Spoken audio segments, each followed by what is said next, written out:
Work your way down. You don't have to do it in one stroke. Do it in several strokes to make it easier on yourself. Disgustingly slimy and toothy. Fish dip scoops. Amanda, we're at the planer. What? We're at the planer already. Oh my goodness. It looks so good.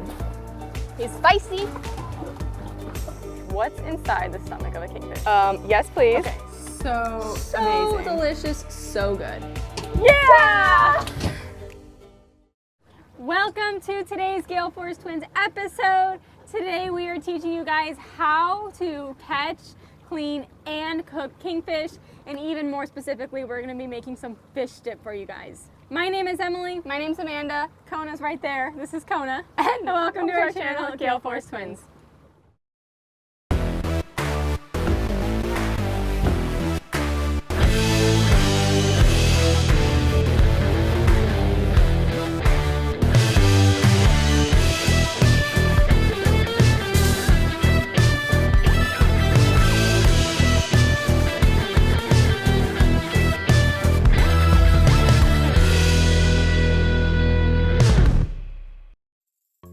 We like to catch our kingfish by planer fishing. That's how we like to do it. There's other ways, of course. You could use diving baits or anything that gets your baits deeper down in the water column because the kingfish are typically a little bit deeper in the water. Also, live bait works good too. We will start this video with the rig for you guys, and then we'll get the spread out and teach you everything about kingfishing. We are using J hooks with mono wire, a bonita strip, and a swivel attached to it. Now these are very, very specific hooks, so if you guys want them, details will be in the description box for you. So yes, we have baits. You guys, this is a bonita strip.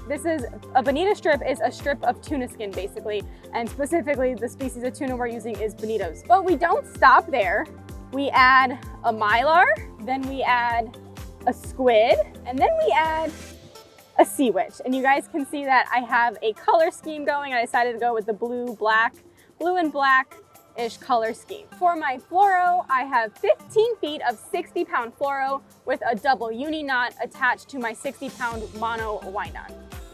As for the mono, we put 100 foot of mono, and that mono is going to attach to a bridle, which is what the planer attaches to. Now guys, if this is a little bit sounding like a foreign language to you, which I'm sure it is because it sure did to me when I first started planer fishing, we have a video specifically on planer fishing and the rig, and I'm talking like to the nth degree. So we go over every single minute detail, and I'll still go over it with you guys here.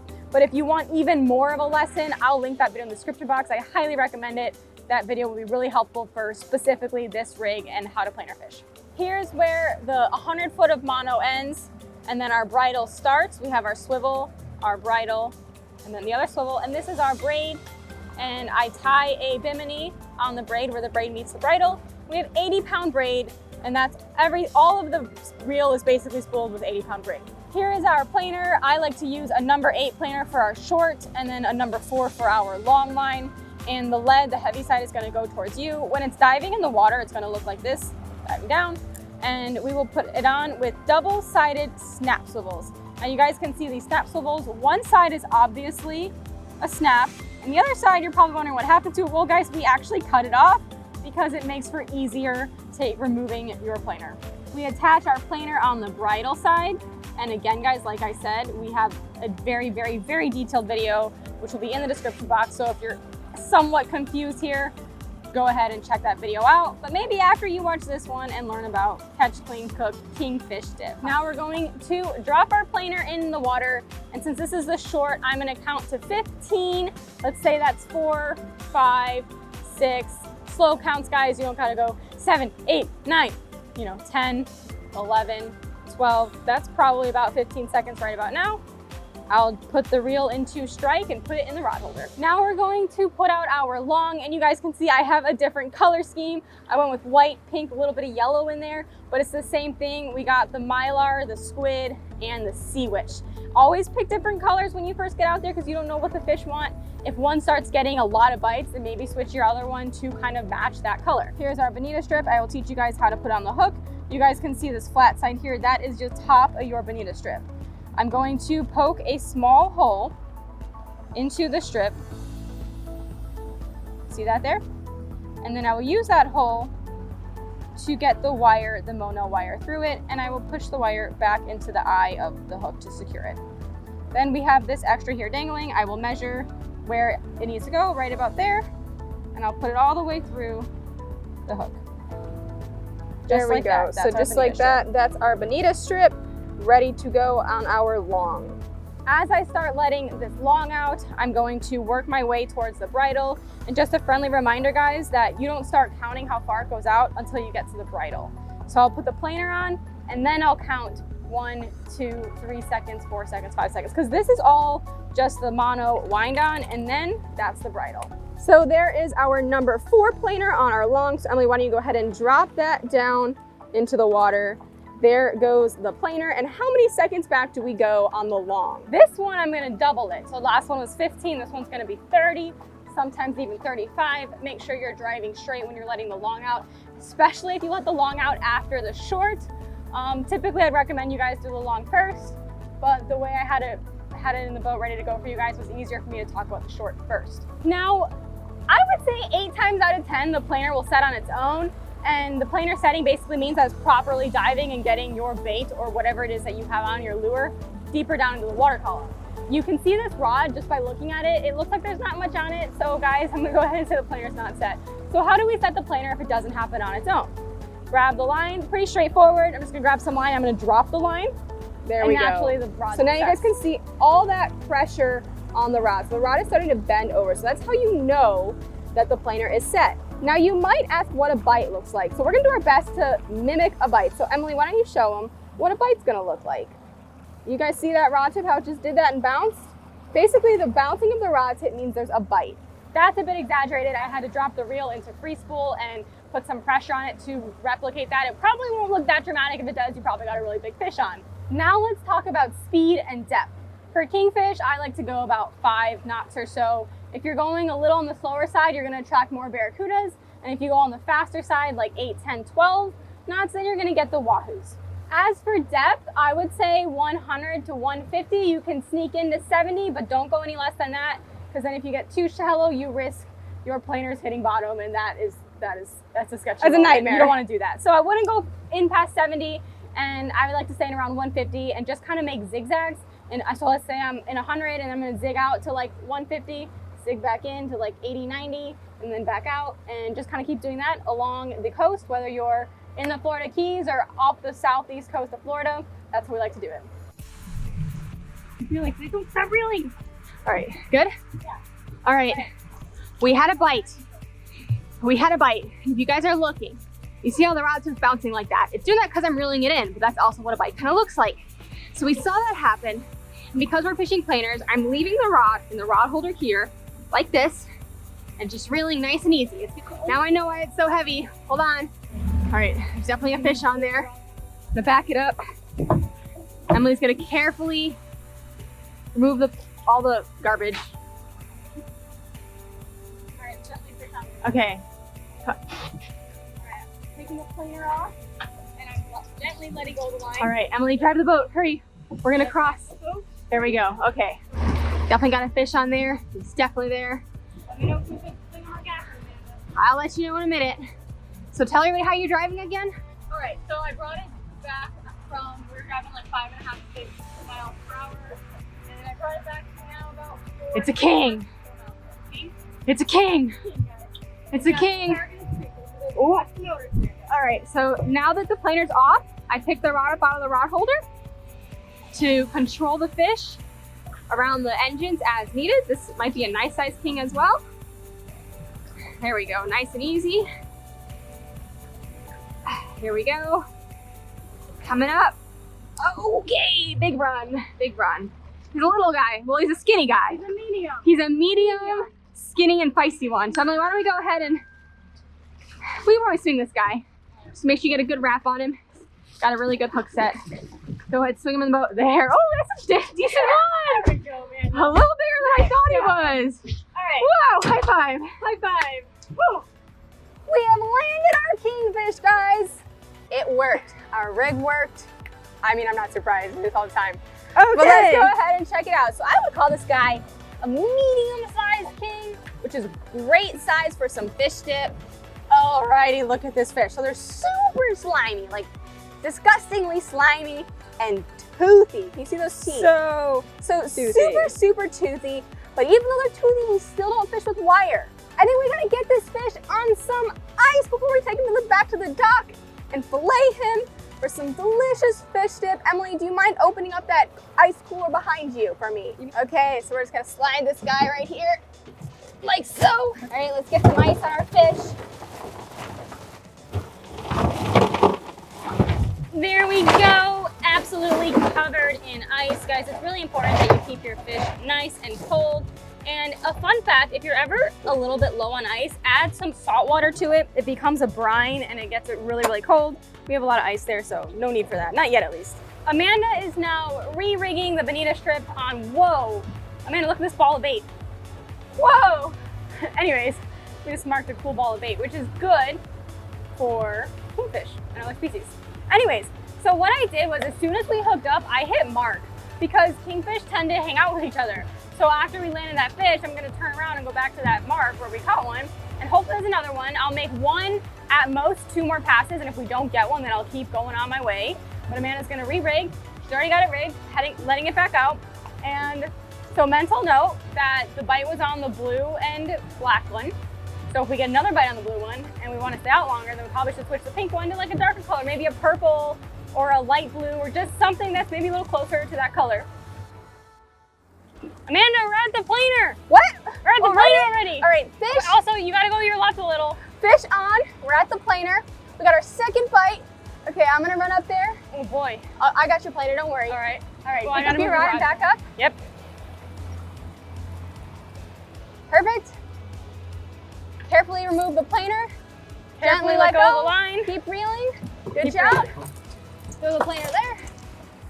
I'm at the wheel. I'm gonna keep the lines from crossing. Okay, Emily, how are you feeling about this fish? I don't know. I mean, I didn't bite the Ooh. last one, but I kind of want to say this one's bigger than the last one. And did you notice that both of our fish ate the short? Yes, which is really interesting. Which is We should've really changed our pink one.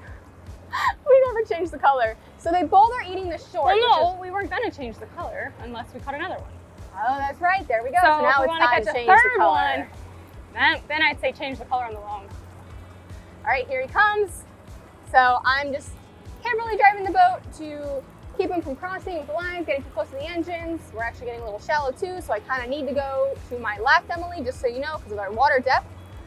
Because we have our other planer out still. All right, so pick up that rod. Great.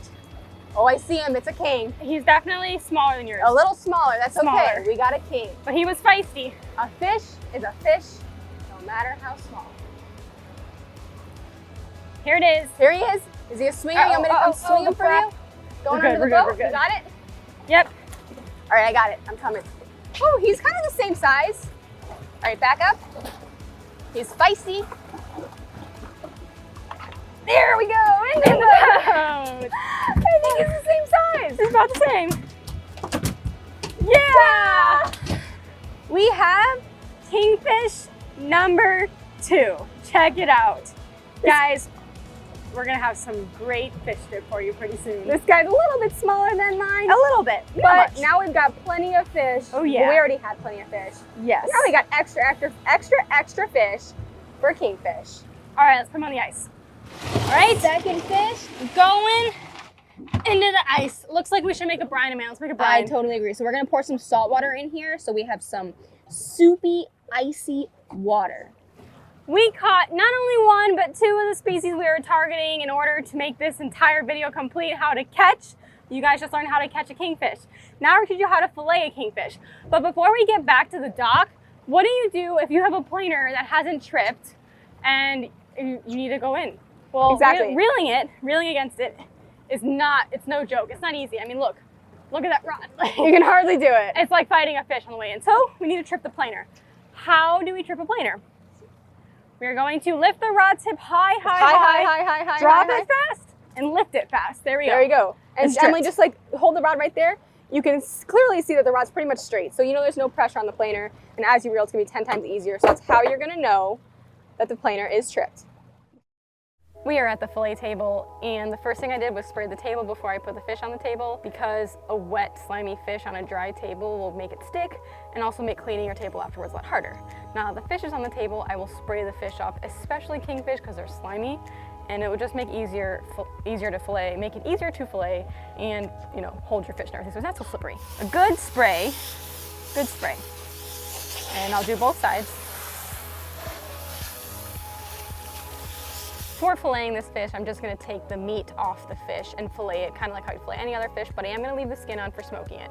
But if you wanted to steak it and make grilled kingfish steaks or something like that, we have a video on staking kingfish and making grilled kingfish steaks. So if you guys wanna watch that, how about I link that in the description box. Filleting a kingfish is pretty standard like any other fish. I will come in here and create a diagonal cut from the head towards the belly area. And then you're going down to the backbone down to the backbone, and on an angle. This area is all guts and organs, so you don't really have to worry about it. You can kind of just like slice through it. And then when we get to this anal fin here is when we're gonna wanna pay attention.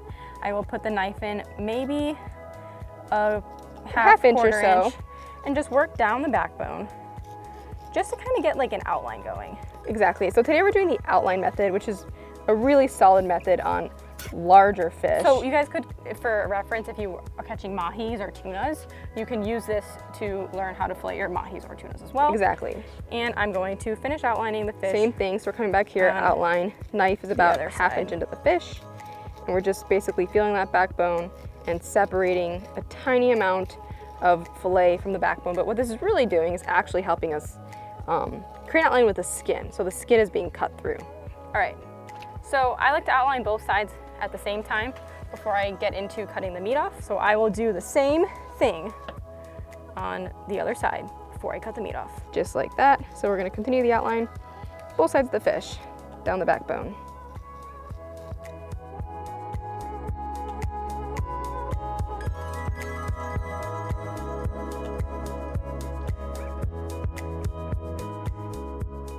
Now we're gonna work on getting the meat off the backbone, and I'm just gonna take the knife and take my time slicing through the backbone, not through the backbone, do not go through the backbone, through the down meat the backbone and up the backbone in this exactly case, so now you're just taking the knife deeper basically, so you're going about halfway down the body of the fish down to the backbone. Spine. So its spine is in the middle, and you'll actually feel the knife kind of stop, so you'll just scrape the backbone and go up the fish. All right, so I got this portion is off. It's hard to tell, but it's off. And then we can work our knife here and kind of see the spine.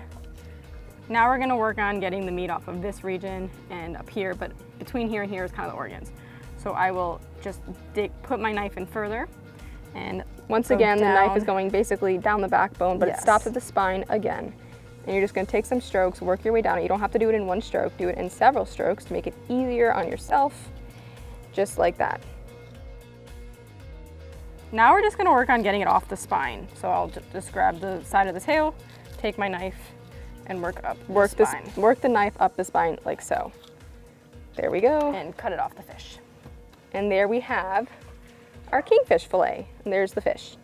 We're gonna flip our fish around and do the same thing to the other side. It is bleeding, so I'm actually gonna stop and rinse the table. Same thing on this side. Now, the second side, depending on the person, for me personally, is a little bit more challenging because there's not the meat being held up. Right, the meat on the other side of the fish got taken off, so basically this is kind of gonna like sag down. So it makes it a little bit tougher, but having that outline through the skin will make it a lot easier.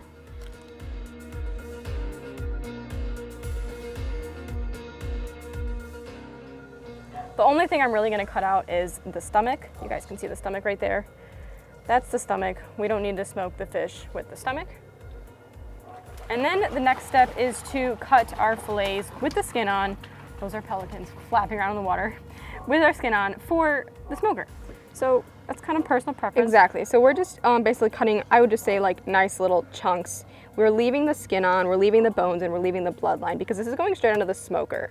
Now, if we wanted to like fillet this, pan fry or something, we would need to take the skin off. We would want to cut that bloodline out, but right here we're just cutting the stomach out, the rib cage out, and then we are going to just basically chunk it for sizes that we want to cook it on the smoker because this is a fish dip recipe.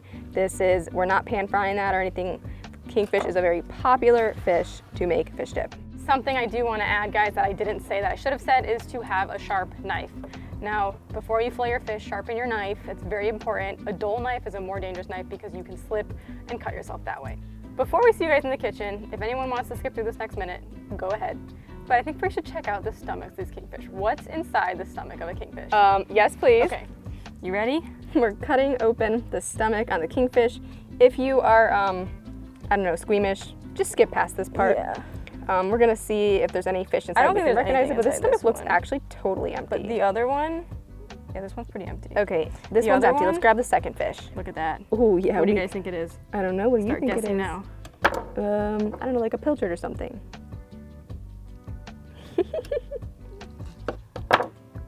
I really hope you guys aren't squeamish.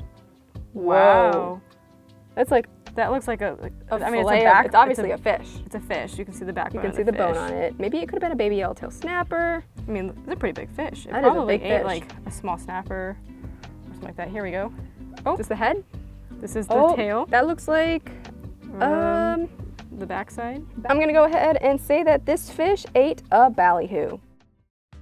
Welcome to the kitchen. We are now going to make some fish dip, some smoked fish dip with our freshly caught kingfish. The first thing we're gonna do is we're gonna start with brining our kingfish. Now our brine is going to be on the salty side because it's for fish dip. If we were just smoking this fish to eat, we would have a completely different brine recipe. So the brine recipe for smoking fish dip is different than just a smoked fish brine. And don't worry guys, we're gonna put the entire recipe in the description box, so don't feel like you have to take notes.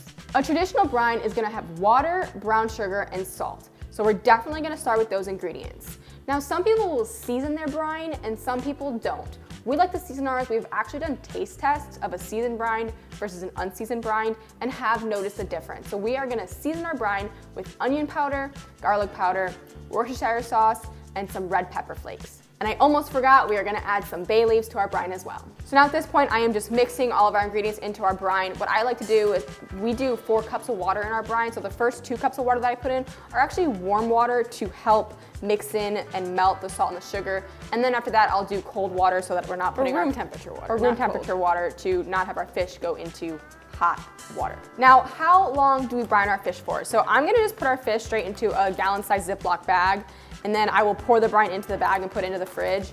We feel like that's the easiest way to make sure the entire fish is completely covered in our brine, as opposed to it being in a bowl and some of it sticking out. So we like to do the Ziploc bag method. Next, I'm going to carefully, and hope I don't spill, pour my brine into my bag like this. There we go. Brine's going in. Perfect, looks good. Okay, so now I'm gonna seal this shut. Try to get as much air out as I can. And we are gonna brine this in the fridge for at least 2 hours. Now you don't wanna brine for like too long. Like you could do, I know some people, so we only ever brine for 2 hours. Some people will brine their fish for like 8 hours, but I do know if you brine for too long, you'll start to like break down the fish. So you definitely don't wanna go too long. You don't wanna go more than 8 hours. We only ever do 2. This way it could be a 1-day project and not an overnight 2-day project. So we like to do our fish dip in 1 day. So I have it in a Ziploc bag, and I like to turn it, if you can see, when I put it in the fridge, I'll put all the meat side down and the skin side up, so if there's air touching anything, it's the skin side. So here it is in the bag, and you guys can see that all of the exposed meat is basically in the brine. Completely covered. And then if there's anything that's not covered, like the small air bubble, that's why we put the skin side up, so that way it's not such a big deal if the skin is not getting brined. Kingfish is done from the brine. I just put it on a plate, patted it dry, nothing crazy. You can see our kingfish is right here. The grill is already oiled, and I'm gonna go ahead and take my kingfish fillets, skin side down onto my, well at this point, a smoker. It's our smoker. So we are gonna be smoking this kingfish on this Traeger, and we are gonna be keeping the temperature low. So the lowest temperature this thing goes to is 160. So we are gonna cook it at 160, really until the internal temperature is around 145 degrees, that's cooked. Now for kingfish steaks like this, honestly, it'll probably be done in 2 hours. It does not take long, even with the temperature that low. And I am gonna turn on our super smoke setting. And here we go. Here we go! Oh my goodness. My, it looks so good. Looks delicious. So I'm gonna take this out. There we go. Get our fish on the plate. And a little pro tip, guys, is spatulas are better than, take that Tongs. back. Tongs are better than spatulas spatulas because the spatula will sometimes separate the skin from the fish, and We think tongs is easier when it comes to handling delicate fish that breaks apart. Perfect, that looks so good. Let's go in the house. You can see our beautiful smoked fish right here. I already started to separate some of the meat from the bloodlines where the bones are and the skin, because we are gonna need to use the meat and we don't want any of the skin or bones in it. So the bloodline is right here, which is where the bones are. So I'm just gonna take a knife and it's gonna slide right off very easily. So just kind of cut that bloodline out.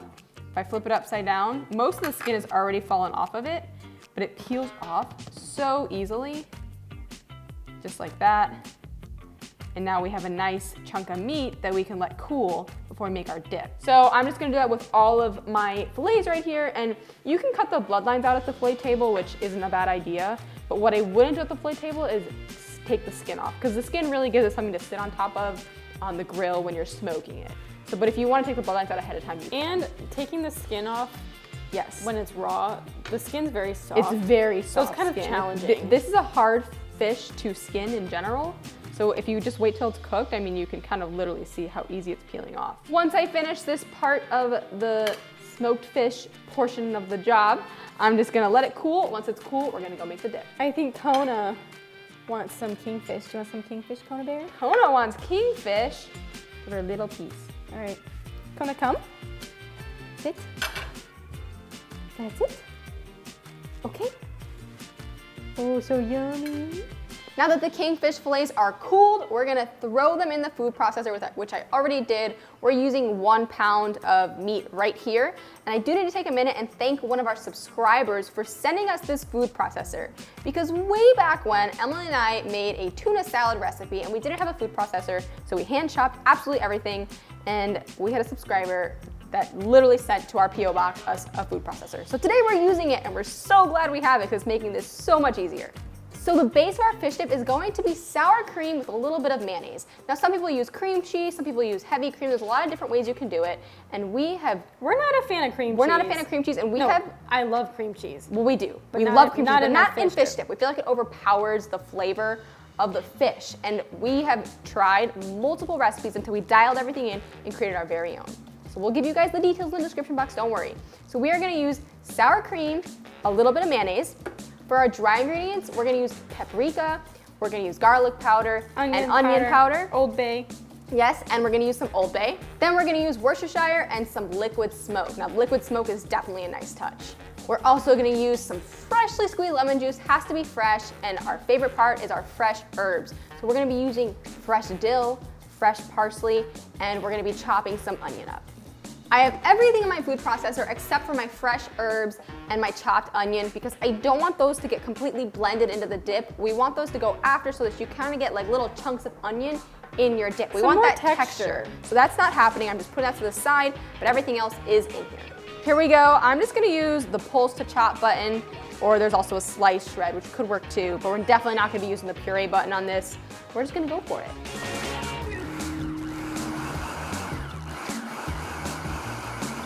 We have some good looking dip coming along, but I'm just gonna take a minute and scrape down the sides, make sure that it all gets mixed in there. We're not missing anything in our dip.